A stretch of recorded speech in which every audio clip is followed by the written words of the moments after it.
Hello guys, magandang araw po sa inyong lahat. Ito naman po ang kaibigan niyo si Jake. Sa video natin ngayon, magbibigay lang po ako ng sarili kong pananaw sa sinabi kanina ni Senator Bato de la Rosa na I'm waiting kung sakaling aarestuin daw siya. Kanina sa second hearing ni Senador Amy Marcos. Before tayo guys magsimula, magpapasalamat muna po ako sa lahat ng mga viewers, silent viewers at supporters sa channel ko. Maraming salamat po sa inyong walang sawang panonood at suporta. Kung bago lang kayo sa channel ko at gusto nyo ng video nito, paki-like lang po, share, and huwag kalimutang mag-subscribe. Kaninang umaga ay meron namang Senate hearing, ikalawa na sa komite ni Senador Amy Marcos at tumalo doon si Senator Bato de la Rosa and Senator Bongo.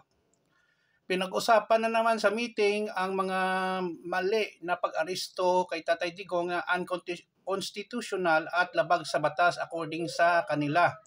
Nandoon din si Senador Peter Cayetano nagsalita, and then during the meeting, hearing si Senador De La Rosa ay nagyabang na naman. I'm waiting lang daw siya anytime na huhulihin siya.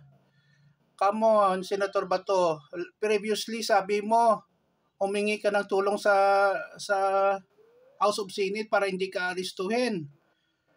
Before, pag-aristo kay Tatay Digong, hindi pa na-aristo si Tatay Digong, sabi mo, handa ko yang harapin, matapang ako, no, harapin ko yan, kahit aristuhin ko, mabuti nga, at least maaruga ko si President Duterte doon sa The Hague sa kulungan nang may lumalabas na mga marites na chismis na meron ka ng warrant of arrest, nag-iba na naman, humingi ka na ng tulong kasi ang mga anak daw ni Tatay Digong hindi nga makalapit sa kanya, siya pa daw.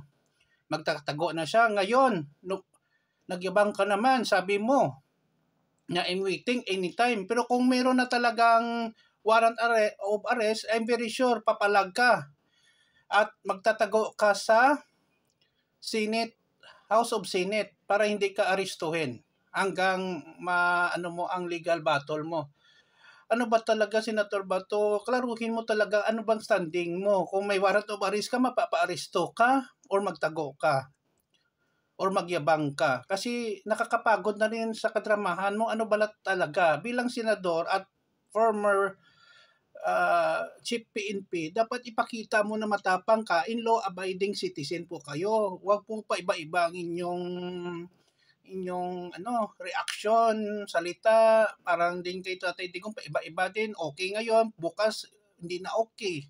Kasi nakakahiya po inilal kayo ng mga kababayan natin. Ako, nagbuto nga ako sa iyo, pero anong nangyari ngayon?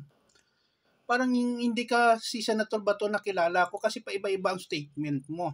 Anyway, yun ang sabi mo.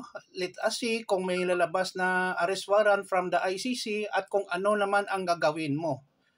Sumama ka ng hinahon o mag-resist ka o magtago ka sa House of Senate and then humingi ka ng tulong kay Senator Chase Escudero. Yun lang po guys, mahal ko kayo. Please like guys, manood kayo ng mga videos natin, share, and huwag kalimutan mag-subscribe. Mahal ko kayo, ingat po tayo palagi. Mahalin natin ating bansa. Do not do illegal, no? And then do good always guys. I love you all. Take care everyone. Ito naman pong kaibigan nyo si Jake. Paalam. Please subscribe ha. Mahal ko kayo guys. Bye-bye.